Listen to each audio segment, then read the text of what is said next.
ടൈപ്പുള്ള frock ഒരുപാട് പേര് use ആക്കുന്ന ഞാൻ കണ്ടിട്ടുണ്ട്. പക്ഷെ ഇത് നമ്മള് വെയർ ചെയ്യുന്ന സമയത്ത് കുറച്ച് കാര്യങ്ങൾ നമ്മൾ ശ്രദ്ധിക്കേണ്ടതുണ്ട്. ഇല്ലെങ്കിൽ നമ്മളത് വെയർ ചെയ്ത് കഴിഞ്ഞാൽ വലിയ വൃത്തിയായിട്ട് നമുക്ക് ഫീൽ ചെയ്യില്ല.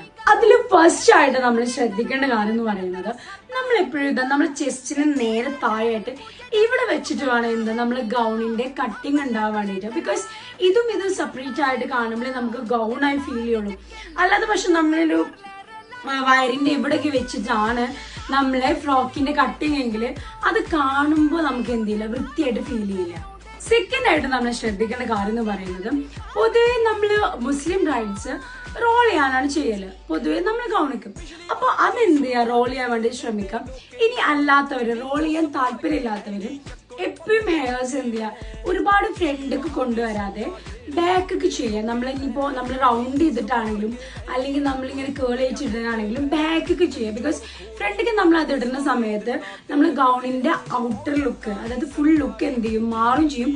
അതൊരു ഭംഗി ഉണ്ടാവില്ല. അപ്പൊ ബാക്കൊക്കെ ഹെയർ ചെയ്യാനും, ഇനി അതിന് മുകളിൽ നമ്മൾ ഷോൾ എന്തെങ്കിലും, ഇനിയിപ്പോൾ ക്രിസ്ത്യൻസ് ബ്രൈഡ്സിലൊക്കെ നമ്മൾ കണ്ടിട്ടുണ്ടല്ലോ, അങ്ങനെ ചെയ്യുകയാണെങ്കിൽ ഒന്നുകൂടി നമുക്കൊരു എലഗന്റ് ലുക്ക് കിട്ടും. ഈ വെറുതെ നമ്മൾ ഹെയർ ഇങ്ങനെ ജസ്റ്റ് ഫ്രണ്ടൊക്കെ ഇടുന്നതിനേക്കാളും വൃത്തിയും ഭംഗി എന്ന് പറയുന്ന ബാക്കൊക്കെ ഹെയർ ചെയ്യുമ്പോഴായിരിക്കും. തേർഡ് ആയിട്ട് നമ്മൾ എപ്പോഴും ചെയ്യേണ്ട ഒരു കാര്യം, നമ്മൾ അതിലേക്ക് യൂസ് ചെയ്യുന്ന ആക്സസറീസ് വളരെ മിനിമൽ ആയിട്ടും അല്ലെങ്കിൽ ചോക്കർ ടൈപ്പിൽ ചെയ്യാൻ നോക്കുക. ഞാൻ ഒരുപാട് പേര് കണ്ടിട്ടുണ്ട് ചോക്കറിന്റെ ഒപ്പം ഒരു സൈഡായിട്ട് വേറെ ഒന്നുകൂടി കൊടുക്കുന്നത്.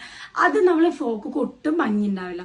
അപ്പൊ എല്ലാവരും ചെയ്യുന്ന സമയത്ത് ഗൗണാണ് യൂസ് ചെയ്യുന്നതെങ്കിൽ ജസ്റ്റ് ഒരു ചോക്കർ, സിമ്പിൾ ആയിട്ടുള്ള ചോക്കർ കൊടുക്കുകയാണെങ്കിലും ഭംഗി ഉണ്ടാവും. ഈ ഹെവി ടൈപ്പ് ആണെങ്കിലും